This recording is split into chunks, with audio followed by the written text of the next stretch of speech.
Haaland skips past the defender with a neat turn. Still Haaland. He's dancing through the Brazil defence. Haaland lets it fly. Goal! What a magnificent goal from captain Haaland. He has done it again. বিশ্বকাপে মাঠের পারফরম্যান্সের পাশাপাশি মানবিক উদ্যোগেও প্রশংসা কুড়িয়েছে Norway.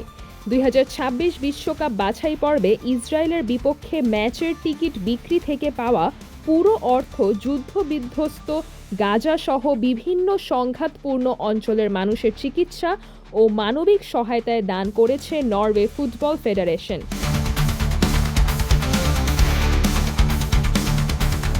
ওসলোতে অনুষ্ঠিত ওই ম্যাচে ইসরায়েলকে 5-0 গোলে হারায় নরওয়ে।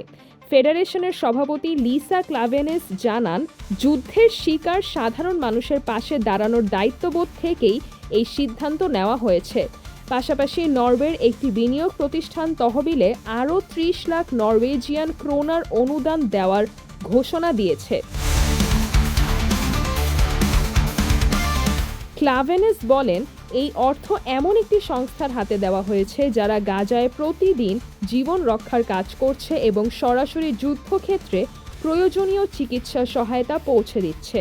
তিনি গাজায় চলমান মানবিক সংকট নিয়ে উদ্বেগও প্রকাশ করেন।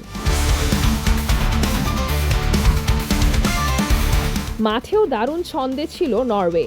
শেষ 16তে ব্রাজিলকে হারিয়ে কোয়ার্টার ফাইনালে উঠলেও শেষ 8-এ ইংল্যান্ডের কাছে 2-1 গোলে হেরে বিশ্বকাপ অভিযান শেষ করে আর্লিং হাল্যান্ডের দল।